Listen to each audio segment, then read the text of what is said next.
รัฐบาลถือเอาการแก้ไขเงินเฟ้ออัตราแลกเปลี่ยนราคาสินค้าและแก้ไขหนี้สินเป็นเวียกบุริมสิทธิ์ในเวียกงานจุดสุ่มแต่นี้ฮอดหมดปี 2025ซึ่งเวียกจุดสุ่มดังกล่าว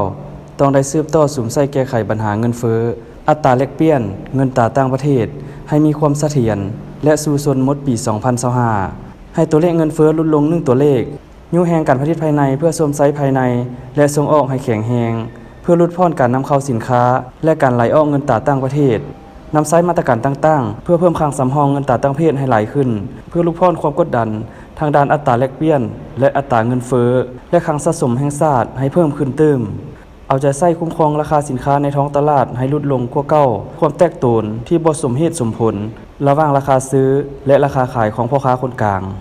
ท่านสอนไซศรีพันดรนายกรัฐมนตรีได้ชี้แจงเกี่ยวกับการแก้ไขปัญหาเข่งฮ้อนทางด้านเศรษฐกิจการเงินเฟ้ออัตราแลกเปลี่ยนราคากระแสไฟฟ้า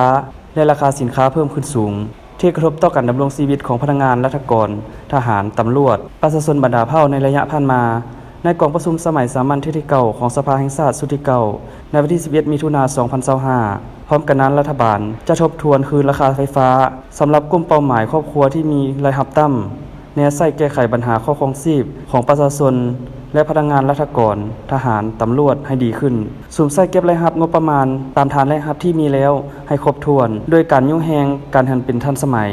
โดยเฉพาะเก็บรายรับภาษีอากรอยู่ด้านสากลการเก็บรายรับค่าธรรมเนียมและค่าบริการรายรับจากที่ดินเคียงคู่กันนั้นก็จะได้เอาใจใส่คุ้มครองรายจ่ายงบประมาณแห่งรัฐอย่างเข้มงวดและบนจิตใจประหยัดพร้อมนี้รัฐบาลได้สุ่มใส่แก้ไขหนี้สินต่างประเทศให้สำระไปตามสัญญาและเจรจากับบรรดาประเทศเจ้าหนี้จำนวนหนึ่งเพื่อดัดปรับโครงสร้างหนี้สังรวมแล้วรัฐบาลต้องรับประกันบ่ให้ประเทศตกเป็นประเทศที่บ่สามารถชำระหนี้ได้พร้อมกันนั้นก็สุ่มใส่แก้ไขหนี้สินโครงการลงทุนของรัฐนอกจากให้บุริมสิทธิ์ในการจัดสรรแหล่งทุนปกติแล้วรัฐบาลยังสุ่มใส่วงเงินเกินแผนของศูนย์กลางและท้องถิ่นเพื่อแก้ไขหนี้สินแบบมีส่วนลดตึมอีกโดยจะเอางบวงเกินแผน